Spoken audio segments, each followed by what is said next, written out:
As 2026 begins, many people are asking themselves a familiar question. Why does my life keep repeating itself even when I want something different? New Year often brings motivation, listeners, but not understanding. And without understanding how creation actually works, intention alone can feel frustrating or even pointless. So today's conversation is about mechanics, not motivation. Welcome to Cosmic Confluence podcast listeners. I'm Sana as always, and today we are about to explore one of the most talked about and most misunderstood ideas in personal growth and spirituality: conscious creation. Yep.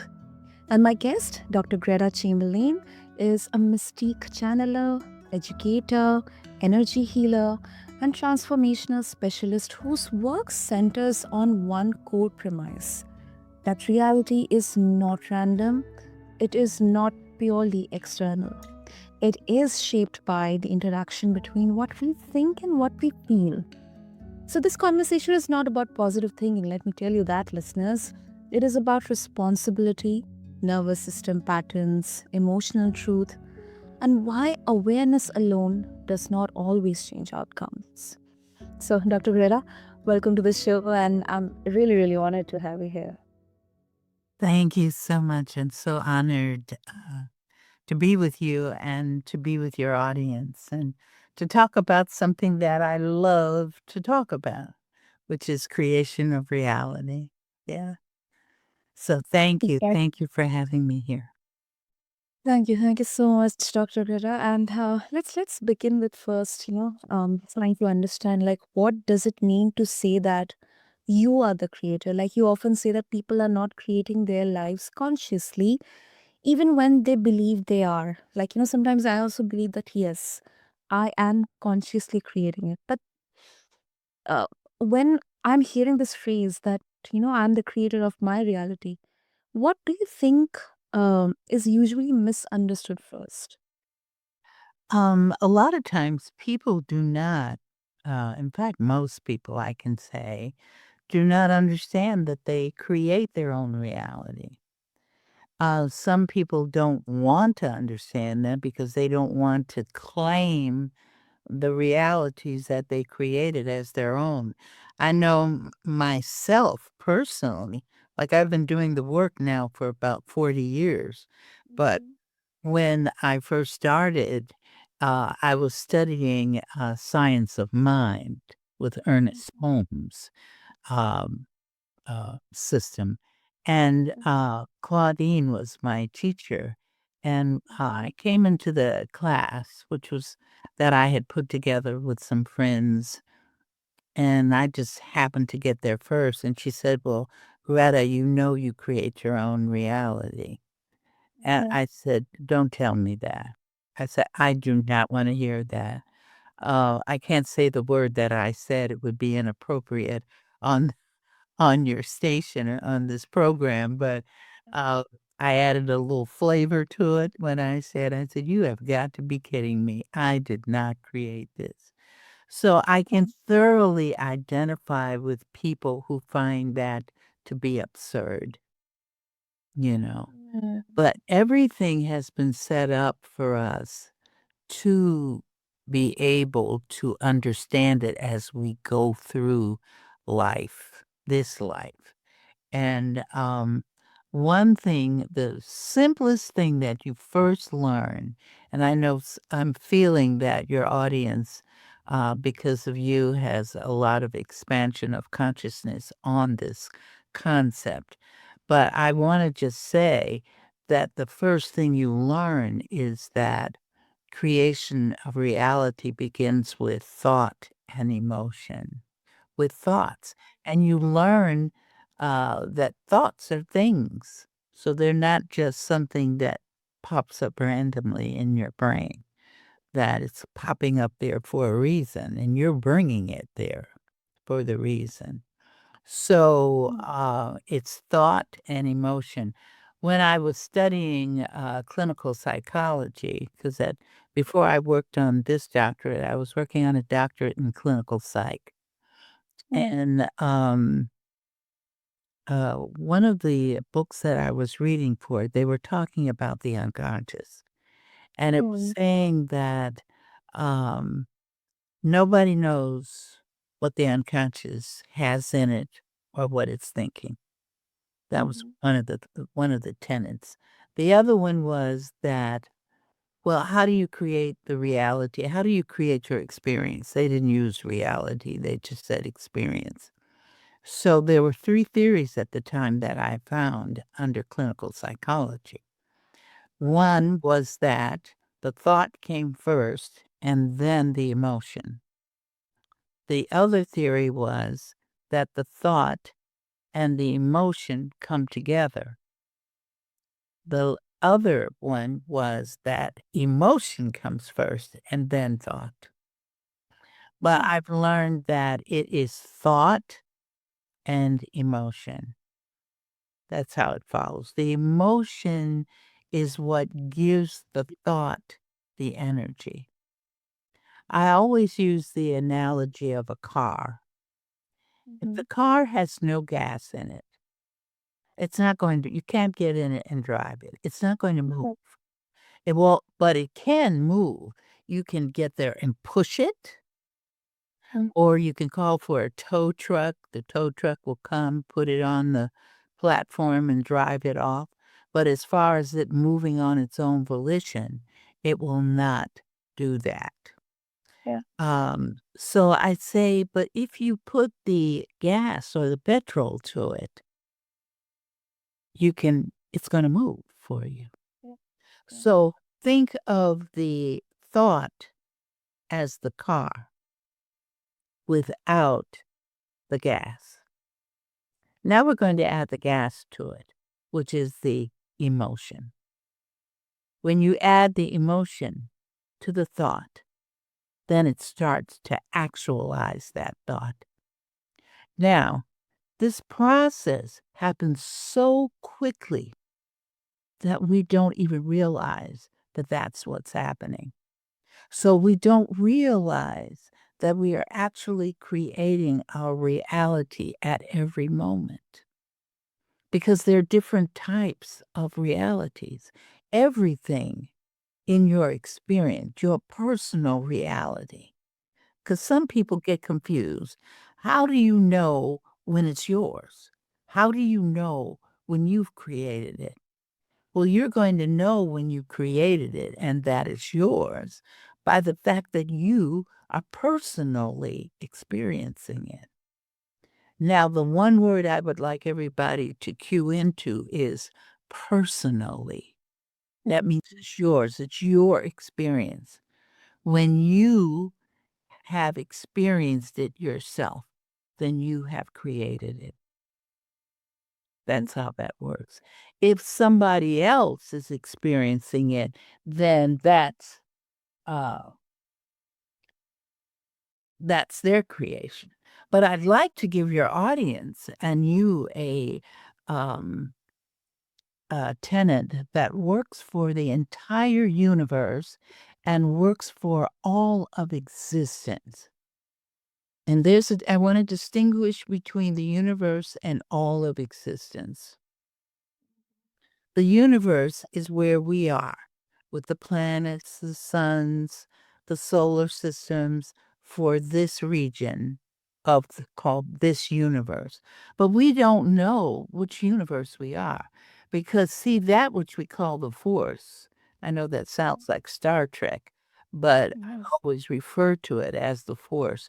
And the force is that which has created all of existence, all of it.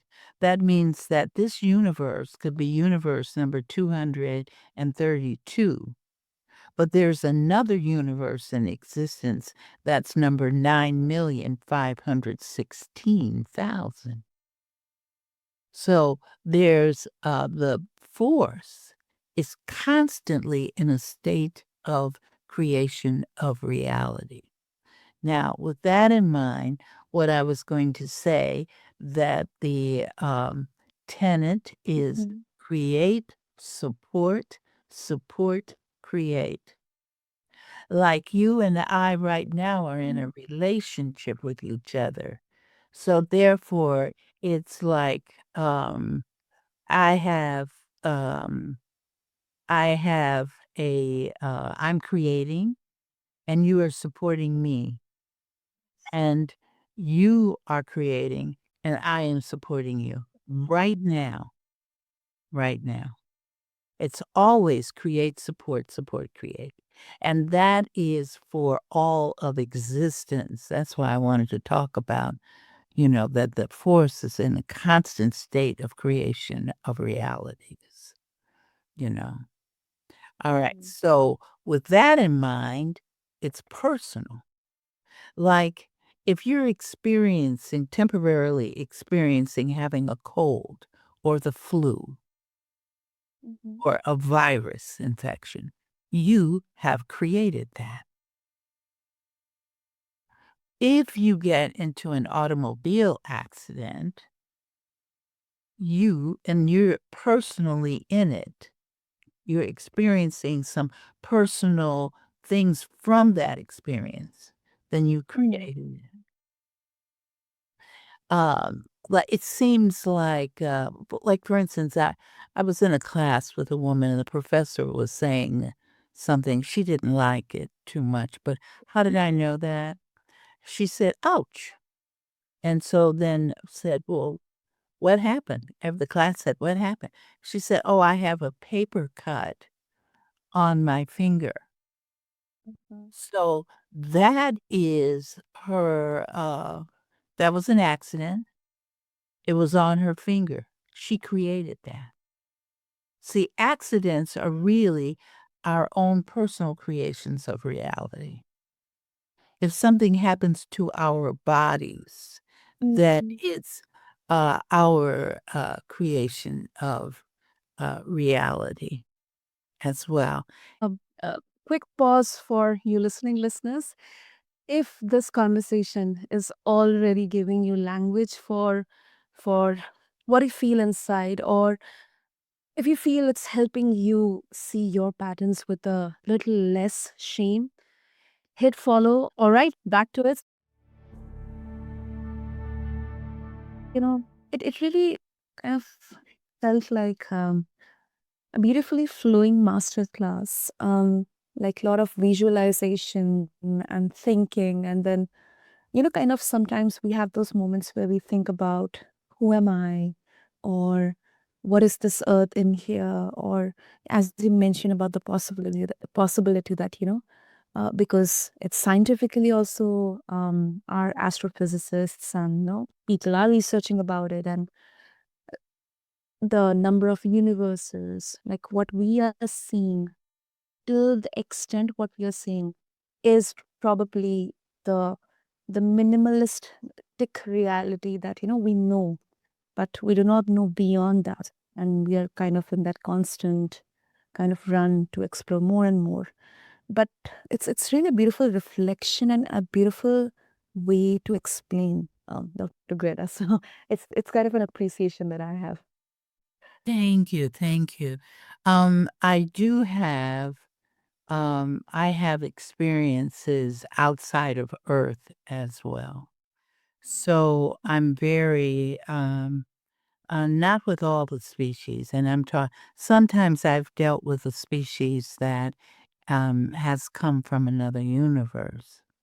But most of the time, I'm dealing with species that are in this universe, and all of them are not human, Yeah. know, because there are other thinking beings out there in this creation of reality. Um, so one thing, with that in mind, Mhm. that's why I can say to you that everyone is operating on create, support, support, create.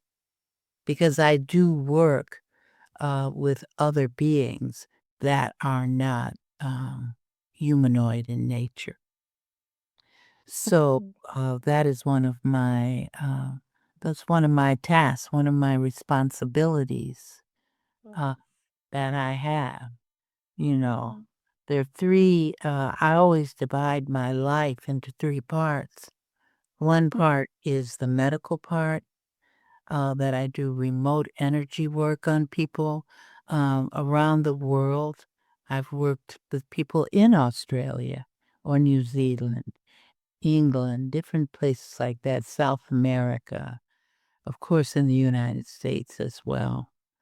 Mm. And I work with people of all cultural frameworks, all religious backgrounds, because it's irrelevant to us. And I work with, because I channel the realm of beings, and they've been with me since I was a child and have guided me to be able to do the work that I do, to go remote.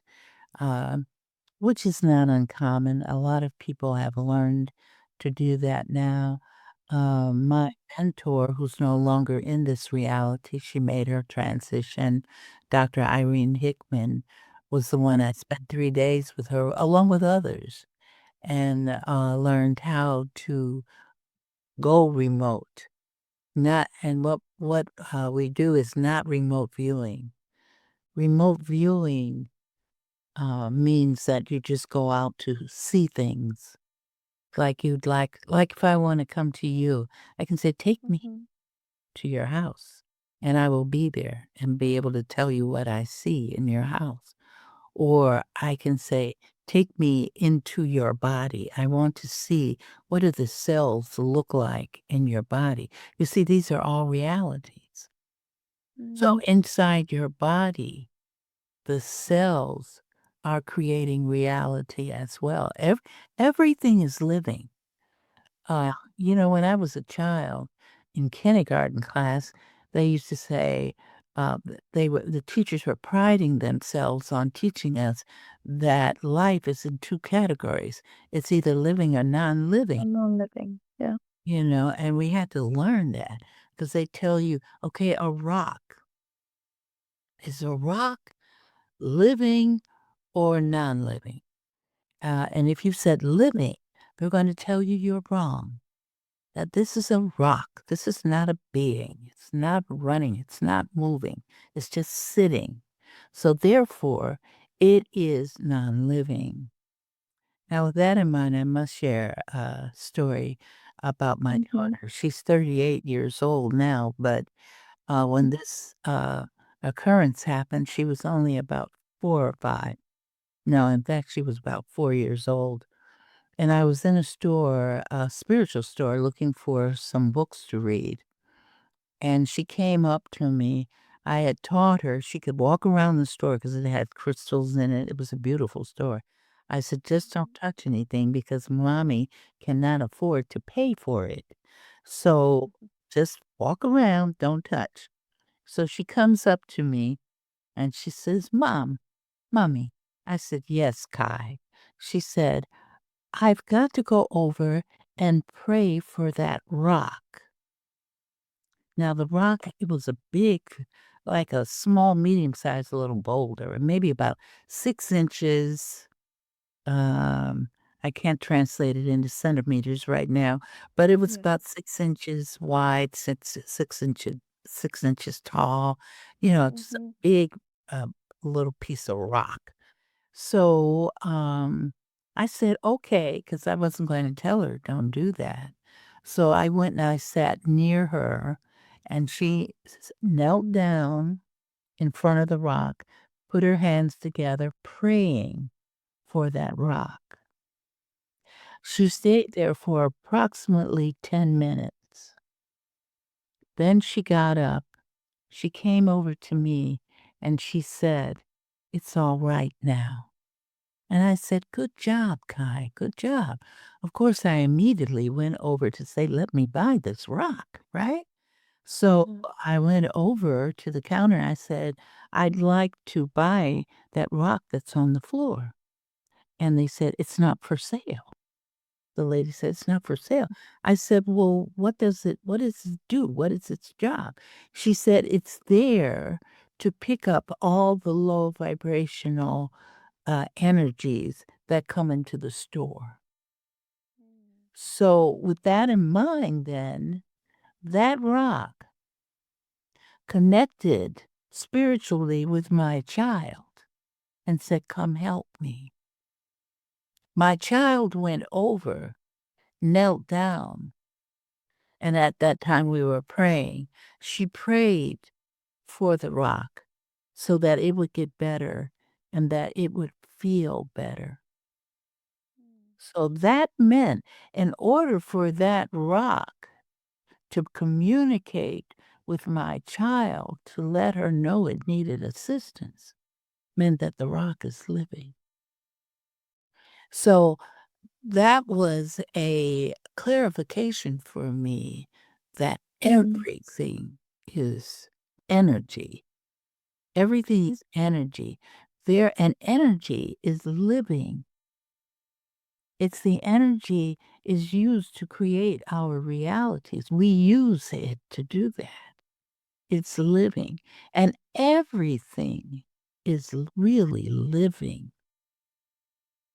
Everything is living, you see, and everything is of oneness. If I take 5 people and stand 5 people in front of me and remove all their corporal bodies, the physical body, take it away, then all you're going to see, you would think you would see 5 different energies. You're not gonna see 5 different energies.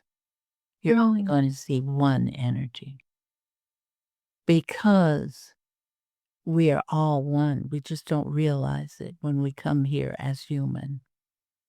One of the lessons for us as humans is to, you had mentioned earlier about purpose.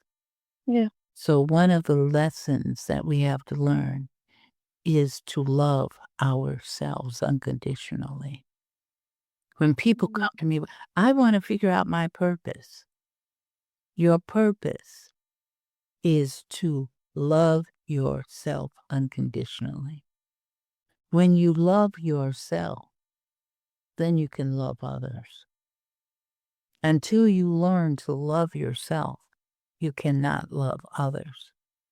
And one way of not loving or not being in a state of oneness is to believe in separation. That is why many people see that which they call God or Allah separate from themselves. Or sometimes I've heard people call it the universe. Yeah. You know, they don't understand that there is no separation. That's one of the lessons of being human that we are to learn, that we are all really one, regardless of what nationality we are, what ethnicity we are, what cultural background we have, what economic background we have. We are all one being. Exactly. Yeah. It's So that's another aspect of Mhm. creation of reality. It's a very, I think it's one of the most beautiful and much needed, absolutely crucial message that we need to hear. We need to kind of um, get it within us, especially in today's day and age. And Dr. Greta, in the interest of time, I wish we could have gone on and on, but in the interest of time, if listeners, I'm very sure they would love to further connect with you on this to seek more wisdom. What would be the easiest way? Um, right now we're reworking our website Okay. because I used to have a podcast. So they can communicate with me by email, and that would be Gretta Chamberlain at gmail.com. They can communicate with me through that. Um, I can even give my telephone number out. I have no problem with that because that's the number that I work with. I live in Chicago, Illinois, in the United States. My number is 773-633-1069. And you can communicate with me through just text. I always suggest that people text me first. And I'm on also WhatsApp, so people can communicate with me on WhatsApp as well. Um, I don't usually look at it very often, but now that I've been on these programs, I'm going to check it out more. So people can communicate with me like that. If people want assistance with health issues, um, they can call me for that as well. People call me, you'd be surprised. People call me, they tell me I have ghosts in my house. Can you come clean out my house? And I do that as well. So there's a myriad of things that we do that we didn't get a chance to talk about here today. But yes, so definitely text me. I will get that to you, but at least give me a week. Okay. Yeah. Absolutely right. Get back with you. Yeah. There you go, listeners. So I'll make this easier for all of you. So I'll have all the details. So do reach out to Dr. Greta. Check out, do connect with her on email, or connect with her using her phone number or WhatsApp. And why do I think, listeners? This is such a beautiful beginning to understanding, exploring the very idea of creation, because I believe, um, you know, change begins not when we demand different results, but when we listen more honestly to what we are already feeling. And today's conversation reminds us that conscious creation is not about controlling outcomes, it is about understanding patterns. So, to all the listeners, you don't need to master creation this year. You only need to notice where your thoughts and feelings are out of alignment. And that awareness alone changes everything. So, this is Cosmic Confluence. Until next time, this is your host, Sana, signing off. And Dr. Greta, thank you once again. It's such a brilliant conversation. Thank you. Thank you.